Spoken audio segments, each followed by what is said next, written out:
사도행전 11장 25절로 26절 읽겠습니다.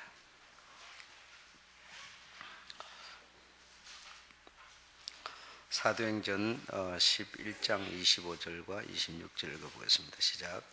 바나바가 사울을 만나러 다소에 가서 만남에 안디옥에 데리고 와서 둘이 교회에 1년간 모여 있어 큰 무리를 가르쳤고 제자들이 안디옥에서 비로소 그리스도인이라 일컬음을 받게 되었더라. 아멘. 오늘은 그리스도인, 그리스도의 군대, 다른 말로 하면 그리스도의 군대라는 뜻입니다.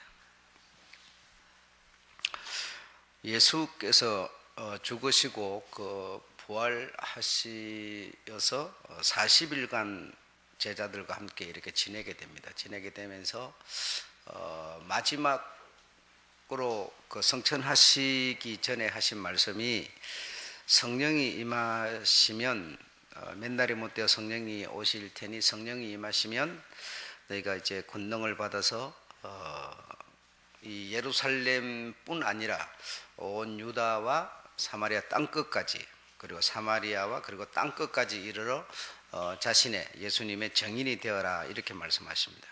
그것이 성천하시기 전에 마지막으로 남겨주신 말씀입니다. 그리고 제자들과 함께 또 이렇게 또 다니시면서도 너희는 온 천하에 다니며 만민에게 복음을 전하라 뭐 이런 어떤 마지막 결론적인 그런 말씀들도 해주시기도 했지만 그러나 성천 죽으시고 죽고 부활했다고 하는 것은 굉장한 사건이죠. 그리고 사람들이 시각이 완전히 달라진 시각으로 볼 수 있는 사건이죠. 그러니까 완전히 다른 시각으로 볼 수 있는 그런 상태의 주님께서 이제 마지막으로 정말 이제 성천하시기 바로 전에 마지막으로 하신 말씀이 땅끝까지 이르러 그래 땅끝까지 이르러 내 증인이 되는 것이 성령을 받는 이유가 되는 거다 이런 말씀을 해 주셨습니다.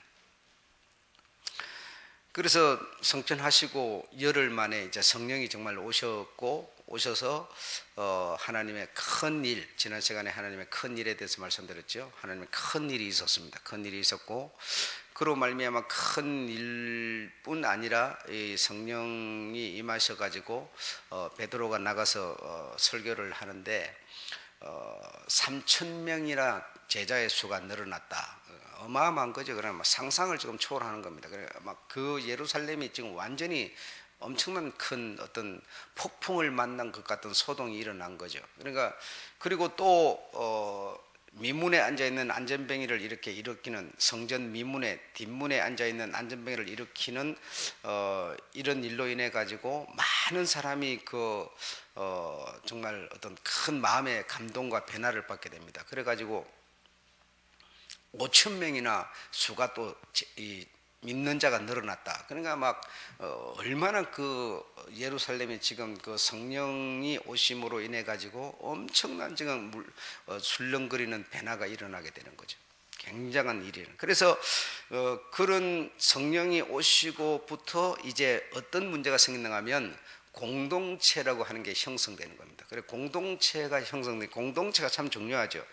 이 성령이 임하시고 나서 임하시기 전에는 교회가 있어도 그냥 교회에 그냥 제사 지내러 오고 하는 이런 어떤 내가 어떤 죄를 지었으면 내가 죄를 씻기 위해서 어떤 제물을 가지고 오는 어떤 각기 어떤 이런 신앙의 어떤 종교 생활이지만 그러나 성령이 오시고부터는 이 공동체가 형성이 되는데 공동체가 형성이 되면 먼저 하던 종교 생활하고는 영 다릅니다. 모이기를 항상 힘쓰고 또 서로 떡을 떼고 그러니까 서로 이렇게 밥을 만들어서 이렇게 음식을 만들어서 나누어 먹고 떡을 떼고 또 뭐라고 그랬어요? 자기 소유를 팔아서 서로 나누고 그러니까 공동체가 이 성령이 오시고 나서부터 공동체가 있어요. 그러니까 우리가 이 공동체라고 말이니까 그냥 단순하게 쉽게 이렇게 말하지만 내가 정말 공동체라 이렇게 우리가 공동체라고 이렇게 되면요. 완전히 다른 사고방식이 만들어지는 겁니다. 그래서 떡을 떼고 또 없는 자에게 내 것을 이렇게 아깝다고 생각하지 않고 나누고 막 이런 어떤 굉장한 찬송과 기도와 어떤 믿음의 일들이 일어나게 되고 이렇게 그렇게 되니까 이 제자의 수도 늘어날 뿐더러 또 성도들 수도 늘어나고 막 그냥 예루살렘이 얼마나 북적북적하고 막 얼마나 그 도취된 이런 상태였겠습니까? 한번 상상을 해보십시오. 굉장히 정말 어떤 참 신앙생활 예수님이 계실 때보다도 훨씬 더 충만한 어떤 이런 감동과 어떤 변화가 있는 그런 공동체 형성이 된다 이 말이죠. 그리고 왕성해지고 막 수가 늘어나고 엄청나게 어떤 큰 변화를 가져오는 거예요. 그러니까 그런 큰 변화는 가져왔고 어떤 왕성해지고 어떤 수가 많아지고 뭐 이런 문제는 생겼는데 그 개인으로 보면 돈벌이도 많이 하고 이름도 날리게 되고 막 이런 거와 같은 거예요. 내 개인으로 보면 예수 믿어가지고 이름도 날리고 부자도 되고 자식도 잘 되고 막 그런 모든 게 그냥 막 모든 게 지금 막 이 거품처럼 막 일어나는 거죠. 뭐 실제적으로 현실적으로 수가 늘어나고 막 교회 일이 얼마나 많아졌는지 몰라요. 전에 공동체가 아닐 때보다 그때는 뭐 제사장 혼자서 그냥 교회 와서 이렇게 뭐 할 일 있으면 하고 이러면 되는데 공동체가 되고 나서는 일이 너무나 많아지는 거죠. 그래서 사도들이 뭐라고 그랬습니까? 나는 말씀 준비하고 기도하는 일만 나면 하마. 그러니까 너희들이 이제 봉사하고 구제하고 선교하는 요거 니네들이 이제 다 해라. 이 집사들이 다 해라. 이렇게 일이 굉장히 많아졌다 이거죠. 그리고 공동체가 되고 나니까 이 굉장한 어떤 이 교회 분위기, 교회 어떤 살림, 그리고 사람 모이는 수 할 것 없이 막 전부가 엄청 늘어나게 돼요. 그 얼마나 이 감동적이겠습니까? 엄청 좋으시죠, 여러분? 예. 여러분 그럴 줄 알았어요. 안 좋을 사람이 어디 있어요? 내 살림 늘어나죠. 자식도 잘 되죠. 이름도 나지요. 하는 일도 잘 되죠. 모든 게 지금 예루살렘에 지금 모든 게 잘 되는 거예요. 예수 믿는 사람들이. 그러니까 뭐 내 것을 아깝다고 하자고 막 나눌 정도가 되고 이거 막 왕창 풍성 막 왕성해지고 막 굉장한 거죠. 그래서 이제 그렇게 되니까 그때 사람이나 지금 사람이나 생각을 어떻게 하는 거니? 이것이다 이렇게 생각하는 거예요. 예수 믿어가지고 이것이다. 예수 믿어서 이 복을 이 축복을 받으니 이것이다. 이렇게. 그러니까 전혀 주님의 생각과는 길이 다른 겁니다. 주님의 생각과. 주님은 지금 뭐라고 그랬습니까? 너희가 성령을 받으면 땅끝까지 이르러 내 정인이 되라 하는데 그 말은 까마득하게 잊어버렸어요. 모든 게 잘 되고 풍성하고 막 왕창 막 모든 게 지금 막 공동체 형성이 돼가고 막 밭을 논을 팔아서 막 갖다가 막 아깝지 않고 막 서로 나눌 정도 돼 얼마나 풍성하냐 이거죠. 예. 그러니까 이 풍성만 지금 왕성 축복만 알았지 주님이 하신 말씀은 까마득하게 잊어버리고 사는 겁니다. 그러니까 그때나 지금이나 여러분 별 차이 없어요. 그때 예수님과 3년 동안 다니고 성령 받아가지고 사도로 굉장히 위대하지요. 그러니까 막 그때 그 사람들은 막 신앙이 엄청 좋은 것 같지만 우리와 다르지 않은 수준이라는 겁니다. 지금 우리도 여러분 우리에게 주님이 내려준 목적은 무엇인지 생각하지 않고 예수 믿는 우리가 뭐만 생각합니까? 예수 믿어가지고 내 뭐든지 잘 되면 그게 이거다 이렇게 생각하는 거예요. 이거다. 그러니까 주님이 일러준 말씀은 까마득하게 잊어버리고 사는 거예요. 까마득하게. 그냥 한 사람이 나가서 설교를 하니까 설교하니까 그 주변에서 보좌하는 사람도 물론 많았을 거예요. 그래갖고 많은 사람이 돌아오고 막 병자가 낫고 막 이런 막 일이 있으니까 얼마나 그의 말 뻔때 나는 거죠. 예수 믿어서 뻔때 나는 거예요 지금. 그러니까 막 사람들이 그냥 예수 믿는 사람들을 그냥 전에는 이렇게 갈시하고 이러다가 이제는 예수 믿는 사람이 위대해 보이고 막 그냥 이름이 막 그냥 올라가기 시작하는 거예요. 수도 늘어나고 막 그냥 감히 누가 건드릴 수도 없는 뭐 나가서 그냥 그 제사장이라 그러면 굉장히 그 위치와 수준이 높은 사람인데도 그 사람들을 보고 막 삿대질을 하면서 막 그냥 공격을 해대고 막 굉장한 일이 지금 벌어지고 있는 거죠. 이렇게 왕성해지고 충만해짐으로 인해서 사실 왕성해지고 충만해지면 주님이 일러준 말에 더 신경이 써져 가야 되는데 주님이 일러준 말에는 신경이 써지지 않고 지금 눈앞에 보이는 현실에 안주하는 겁니다. 이거다. 예수 믿어서 이거다. 이게 전부다. 이렇게 되는 거예요. 이게 전부다.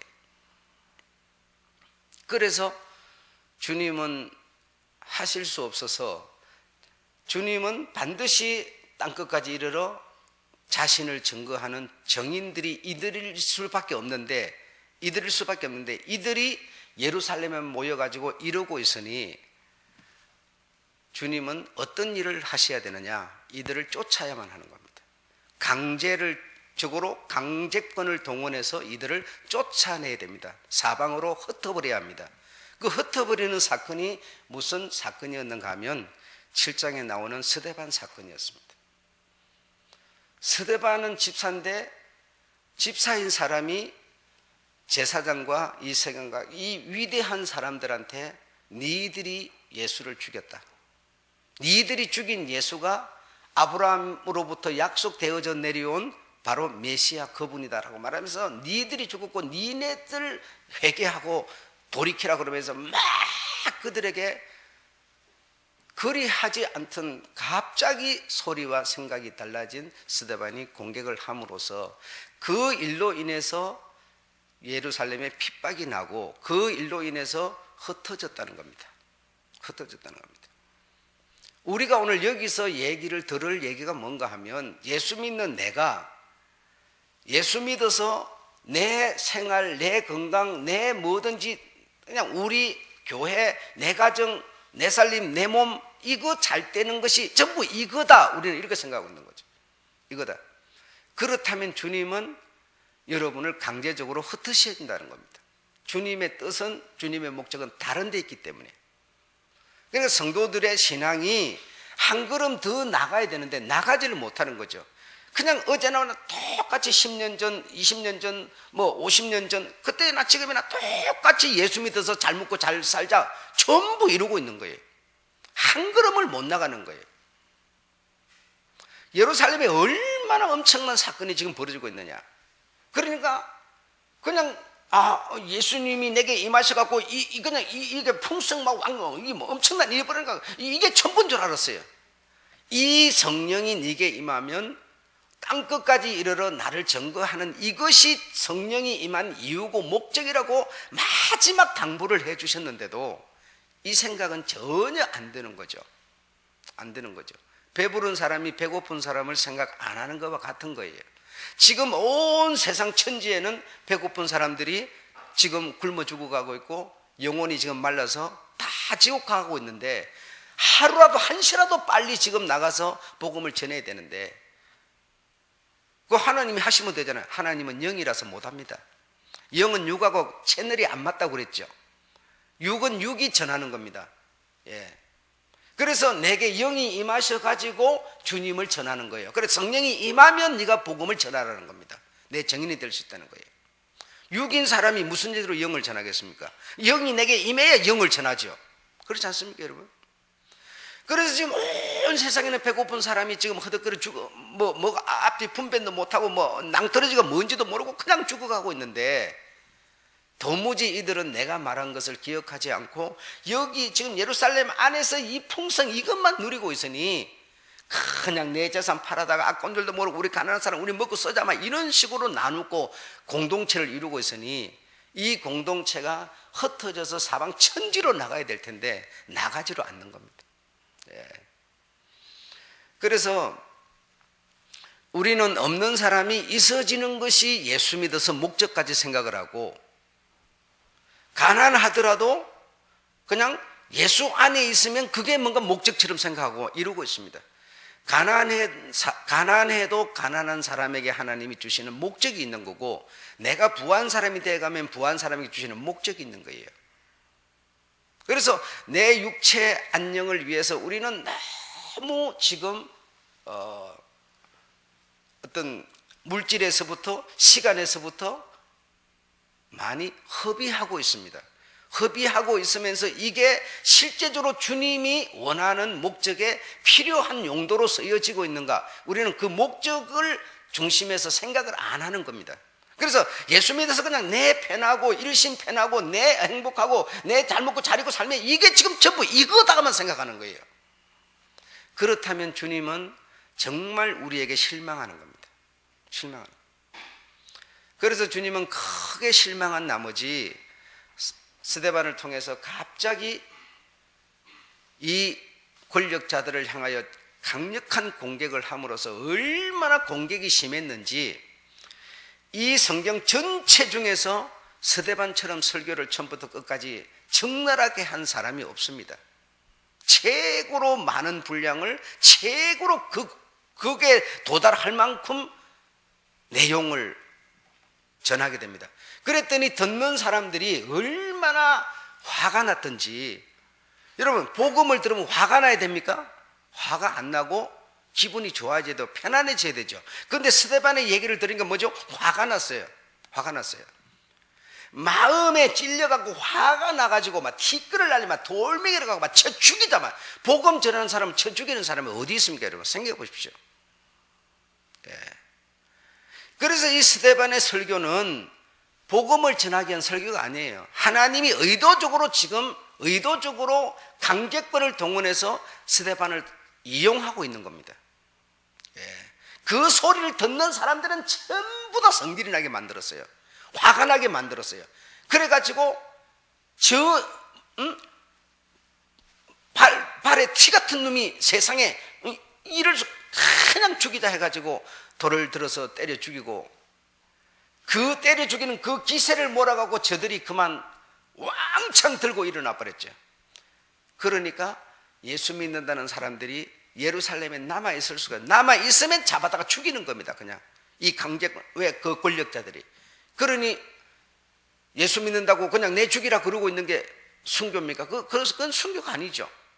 그래서 그들이 흩어져서 도망을 가게 되는데 북쪽을 향해서 올라가는 겁니다.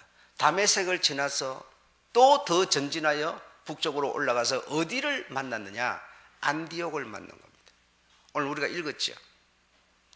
안디옥에 우리가 세상으로 흩어져 나가더라도 길을 압니까? 언어가 통합니까? 뭔가 아무것도 그냥 이 어떤 폭탄이 예루살렘에 팍 떨어지니까 막 메뚜기처럼 팍 튀어가지고 이들이 도망을 북쪽으로 올라가서 이 안디옥이라고 하는 그 교회를 중심해서 다시 모여들기 시작한 거죠. 이 예루살렘에 충만한 이 충만함이 안디옥이라고 하는 곳에 이 기지가 옮겨진 겁니다. 기지가 옮겨져서 거기 이 예루살렘에 있던 이 사람들은 이 복음은 예루살렘 사람들, 유대인들만이 받을 수밖에 없는, 받아야만 하는 그런 내용이고 복음이라 생각했어요. 그래서 안디옥에 사도도 있는 상황도 아니고 교사도 있는 상황도 아닌데, 자, 여러분 우리가 11장 폈는데요. 펴놨으니까 보시죠. 19절부터 한번 읽어보시죠. 시작. 19절 읽겠습니다. 시작. 때에 스데반의 일로 일어난 환란을 인하여 흩어진 자들이 베니게와 구브로와 안디옥까지 이르러 도를 유대인에게만 전하는데, 그 중에 구브로와 구레네 몇 사람이 안디옥에 이르러 헬라인에게도 말하여 주 예수를 전파하니 주의 손이 그들과 함께 하심에 수다한 사람이 믿고 주께로 돌아오더라. 예, 이 스데반의 일로 인해서 이들이 이곳을 거쳐서 마지막 기지의 만남을 이루었는데 그곳이 바로 안디옥이었고, 그래서 안디옥에 도망을 가서 몸을 피한 이 사람들의 생각은, 이 돈은, 예수라고 하는 이 돈은 유대인에게만 전해야 되는, 유대인만이 받아야 되는, 이방인이 받아서는 안 되는 도라고. 그러니 얼마나 주님이 저들에게 했던 말씀과는 너무나 다른 내용을 갖고 있으니, 다른 내용을 갖고 있는 그가 아무리 부자인들, 그가 아무리 명성이 뛰어난들 무슨 주님과 상관이 있겠어요? 한번 생각해 보십시오. 그래서 내가 부를 얻는 것도 주님하고 상관되기 위한 부가 돼야 되는 거고, 이름을 날리는 것도 주님과 관계되기 위해서 주님의 이름을 더 높이기 위한 명성이어야지, 주님과 상관없는 명성이 무슨 소용이 있겠어요? 너희는 이 성령을 받으면 땅끝까지를 내 증인이 되라고 했는데, 이게 주님이 하신 목적인데 이들은 뭐라고 해요? 유대인에게만 전해야 되는 돈 줄 알았어요. 그러니 예루살렘에서 성령 충만해가지고 뭐 했겠어요? 이거다 이랬죠. 당연하지 않습니까, 여러분? 그러니 주님은 얼마나 실망하시겠습니까? 이들은 이렇게 생각했지만 20절에 그 중에 구브로와 구레네 몇 사람이 안디옥에 이르러 헬라인에게도 말하여 예수를 전하니, 뭐하니? 주의 손이 함께 하심으로, 주님이 함께 하심으로 그 헬라인들도 이방인들도 예수를 믿더라 이러죠. 지금 주님의 손이 옮겨 당기고 있는 거예요, 여러분. 눈에 안 보이시죠? 네. 내가 영적인 사람이 안 되면 주님의 손은 안 보이는 겁니다. 예수를 믿더라도, 여러분. 그래서 이제 안디옥 교회를 통해서 이방인들도 믿고 헬라인들도 믿고 막 이 수가 막 늘어나고, 그래서 이 예루살렘에서 이 소식을 접하고 어떤 일을 진행했는가 하면 바나바를 안디옥 교회에다가 파송을 하게 됩니다. 그래서 바나바라고 하는 사람은 믿음과 성령이 충만한 자. 예. 자, 24절 읽어보시죠. 시작. 바나바는 착한 사람이요 성령과 믿음이 충만한 자라. 이에 큰 무리가 죽게 더하더라. 그러죠. 그래, 바나바를 예루살렘 교회가 안디옥 교회로 파송을 하게 됩니다. 그래, 파송을 하게 되지만 이 바나바가 생각할 때, 야, 그래도 이거 참 내 혼자 가서 그거 감당할 수 있겠나? 이래서 다소에 들려서 누구를 데리고?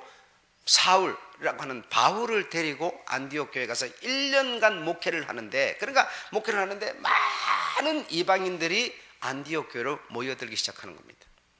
예. 엄청난 그 예루살렘의 역사가 안디옥 교회에서 그냥 이방인 헬라인 막 이제 완전 짬뽕이 돼가지고 막 많은 사람이 예수를 믿는 이런 엄청난 일이 이제 안디옥에서 일어나게 되는 거죠. 그래서 안디옥에서 교사, 선교사, 뭐 이 사도들 많이 모인 사람들이 이제 파송을 하게 되고 이렇게 되는데, 그래 그때부터 이 안디옥 교회 교인들을 보고 뭐라고 불렀더라고요? 그리스도인이라 일컬음을 받았다, 이렇게 말합니다. 일컬음을 받았다. 자, 그러니까 지금 안디옥 교회의 성도들을 보고 그리스도인이라 이렇게 표현을 했고, 예루살렘에 있는 그들을 보고는 그렇게 부르지 않아요. 오히려 예루살렘에 있을 때도 다 성령과 믿음이 충만해가지고 막 왕창왕창 했어요. 그런데 그들에게 그런 용어가 간 게 아니라 이들에게 가고 있어요. 왜 그렇게 갈 수밖에 없느냐 하면, 예루살렘에서 성령 받아서 했던 그들은 전부 유대인에게만 복음을 전하는 것이 목적이라고 생각하면서 이거다, 그러니까 우리 예수 믿어서 이제 성령 받아가고 우리 이게 잘 되고 그러니까 우리 막 충만해져가지고 이거다 이러고 있어요. 그거는 아무리 자기 사람의 눈으로 볼 때는 대단하지만 주님은 그들을 향하여 그리스도인이라고 부를 수가 없는 거예요. 그리스도인이라고 하는 것은 주님의 군대라는 겁니다. 주님을 왕으로 모시는 집단이라는 겁니다. 회원이요 당원이라는 겁니다.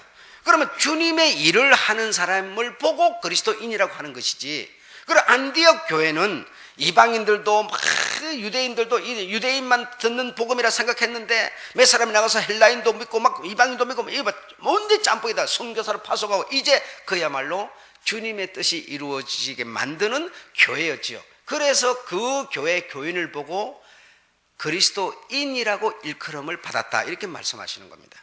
그 차이를 여러분 이해하셔야 됩니다. 예, 그 차이를. 그러면 내가 그리스도인, 그리스도의 군대라고 하려면 내가 어떤 사람이 돼야 되는지 여러분 이거는 자명한 겁니다. 예.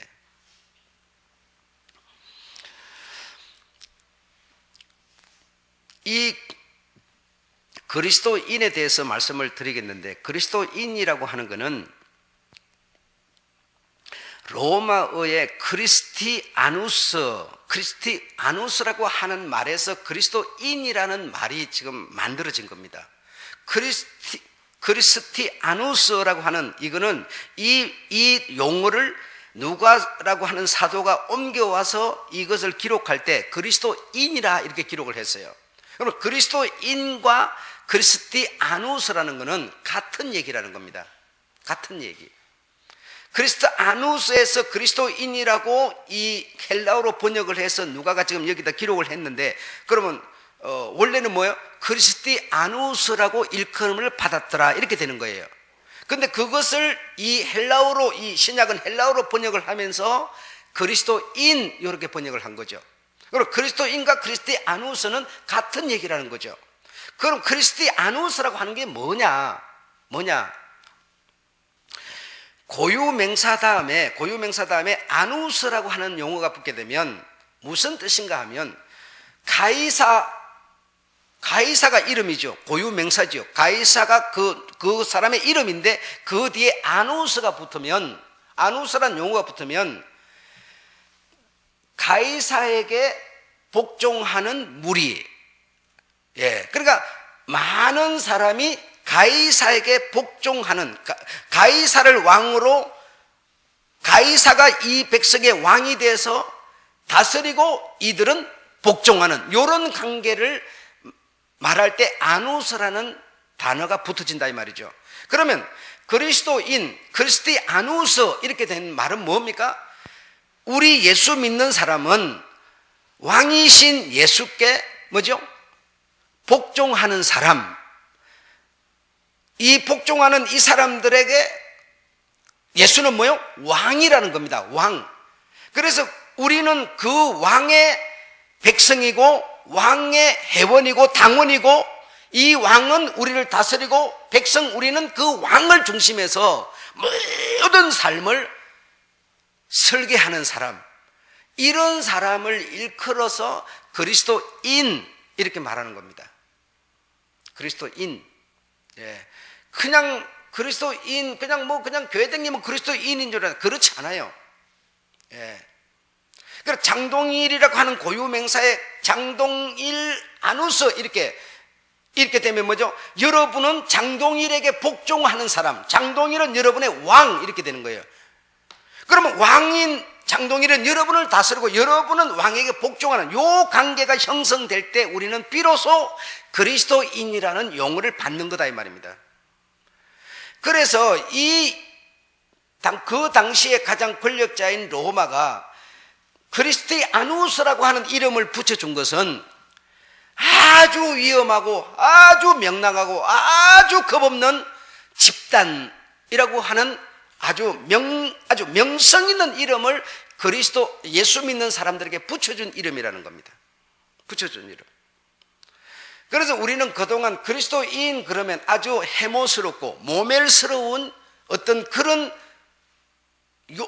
정말 밟아서 벌레처럼 갈아 뭉개버려도 되는 이런 사람이 받는 이름이 그리스도인인 줄 알고 있지만 그렇지 않습니다. 이 그리스도인이라고 하는 이름은 저 로마의 그 권력자들이 저 집단은 아주 명랑하고 아주 겁없고 아주 무서운 강력한 집단이라는 뜻에서 크리스티아누스라고 하는 이름을 준 거다 이겁니다. 그러므로 그리스도인이라는 것은 명예와 명성의 이름입니다. 자랑스러운 이름이다 이 말이죠. 내가 그리스도인이다라고 하는 거는요, 나에게 뭐죠? 왕이 있다. 그 왕은 나를 다스리고 나는 그 왕에게 복종하는 그 왕과 한 집단이라는 뜻에서 내가 그리스도인 하는 것이니까 얼마나 영광스럽고 명예로운 이름인지 모른다 이겁니다. 예. 그래서 이 안디옥에 있는 이 교인들은 주님의 그 뜻, 어떤 첫 목적을 이제 이해해가지고 선교사를 파송하고 이방인에게도 헬라인에게도 막 복음을 전하고 세상으로 확산시키는 폭탄 같은 이 원자 폭탄 같은 일을 했기 때문에 이 이름을 하사받게 된 것이죠. 자랑스러운 이름을 받게 된 것이죠, 여러분. 그래서 이 이제 안디옥 교회가 이렇게 막 이 그야말로 새로운 멋진 일을 해가고 있을 때 이제 예루살렘이 아닌 예루살렘에서 해야 되는 이 일을 이제 안디옥에서 하고 있을 때 그 안디옥 교회를 중심한 그곳이 이제 어떤 세상을 향한 전진 기지가 된 겁니다. 전진 기지가 됐는데 그 전진 기지의 제1대 사령관으로 누가 부임을 하는가 하면 베드로가 부임을 하게 되는 겁니다. 베드로가 부임을 해서 베드로가 이제 그 일대 총사령관이 된 것이죠. 총사령관이 돼가지고 베드로를 중심해서 이제 이 하나님의 뜻, 주님의 말씀하신 목적이 이제 세상으로 이제 흩어지기 시작하는데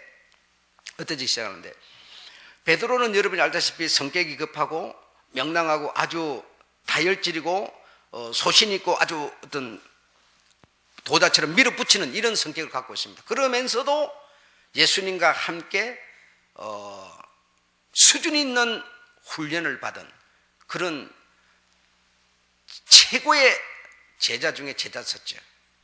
이분이 이제 총사령관이 되셔서 안디옥 교회에서 온 세상으로 흩어져 나가는 선교사를 파송하면서 그가 외친 마지막 한마디 메시지가 무엇인가 하면 너희가 정말 그리스도인이라면 핍박을 고난을 부끄러운 것으로 여기지 말라. 영광스러운 것으로 여겨라. 내가 그리스도인이라면 이 말입니다. 이 그리스도라고 하는 이름은 이렇게 명예롭고 영광스러운 이름이니 너희가 정말 그리스도인이라면 세상 각국으로 흩어져 나가서 너희가 복음을 전할 때 칭찬만 있지 않을 것이다. 많은 고난과 핍박이 있을 것이다. 그러나 너희는 영광스럽게 여겨야 한다. 자랑스러운 이름이다. 너희가 가진 이름은 정말 자랑스러운 이름이다 라고 말해주는 겁니다. 그리고 하나님께서 심판하실 때가 바로 다다랐다라고 말씀하십니다. 심판을 하게 되면 불신자에게 먼저 심판하는 것이 아니고 의인인 우리에게 심판을 먼저 한다. 그래서 그래 우리는 그냥 교회 다니고 예수 믿고 그러니까 그냥 막 전부 다 흥청정 막 이렇게 다 구원받는 줄로 알고 있지만 베드로 얘기는 영 다른 얘기를 합니다. 그게 무슨 얘기냐면 의인을 먼저 심판을 하는데 의인이 뭐요? 개우 구원을 받으리라 그랬어요. 의인이 개우 구원을 받으리라. 네. 그렇다면 교회를 댕기지 않고 예수를 믿지 않고 불신자들은 그 의인이 개우 구원을 받는다면 그들의 신세는 어찌 되겠느냐? 너희가 스스로 판단해보라. 그만큼 우리가 우리 주님으로 받을 수밖에 없는 이 구원이라는 것은 말할 수 없이 가치가 있는 것이다. 이것을 위해서는 핍박을 당하고 고난을 당하더라도 천번 만번 우리가 자랑스럽게 여길 수 있는 것이다 라고 하면서 베드로전서 4장에 그가 열렬히 내용을 말하고 있는 것이죠. 그리스도인이라면 너희는 부끄러워할 이유가 없다. 매를 맞고 좀 가난하게 살더라도 그게 부끄러운 일이 아니다. 네가 부자로 살지 못하고 가난하게 살고 있다 손치더라도 네가 그리스도인이라고 네가 정말 왕과 백성의 관계가 만들어져 있다면 너는 자랑스럽게 생각해야 한다 라고 베드로가 바로 초대 사령관으로 임해서 이 흩어지는 백성들에게 외친 소리가 이 메시지가 바로 이 얘기였습니다. 그러므로 정말 우리가 그리스도인이라면 내 처지에 어떤 우리를 올려놓지 마시고 처지에 상관없이 내가 가진 이 이름은 나는 뭐요? 그리스도인이다. 자랑스러운 이름을 가졌다. 주님의 백성이요, 주님의 군대요. 예, 예. 오늘 제목은 그리스도의 군대입니다. 우리는 그리스도의 군대입니다, 여러분. 자랑스럽게 여러분의 이름을 이해하시기 바랍니다. 그래, 우리가 먼저 심판을 받는데 우리가 겨우 구원을 받는다면 불신자들의 설 자리가 어디 있겠느냐라고 하면서 격려하는 베드로의 메시지가 여러분에게 들려지는 메시지가 되기를 바라겠습니다. 예, 그래서 우리의 앞날이 뭐 주님 안에서 고난이 있고 핍박이 있더라도 뭐 옛날같이 칼로 죽이고 총으로 죽이는 핍박이 있겠습니까마는, 그러나 어떤 인격적이고 어떤 이런 문화적이고 아마 이런 측면에서 많은 핍박이 있겠지만, 그러나 내 이름, 내가 가진 이 이름 크리스티아누스, 이 내 장동일이의 이름의 이 아누스, 이 관계 형성, 이것을 이해하셔서 정말 나는 영광스러운 이름을 가졌다, 이렇게 믿는 여러분 되시기 바랍니다. 예. 장동일이는 이 땅에서 부모가 지어준 이름이죠. 내 영혼의 이름은 여러분 그 이름이 아니지 않습니까? 크리스티아누스라 이 말입니다. 그리스도께 붙은 그리스도의 군대, 예, 자랑스러운 이름. 이 이름이 바로 우리 이름이라는 거 이해하시고, 현실 앞에 정말 짜증나고 힘드는 일 많지만, 그러나 내 영혼이 영혼의 어떤 속사정을 볼 수 있는, 영혼의 소리를 들을 수 있는 그런 여러분 되시기를 여러분 축원합니다.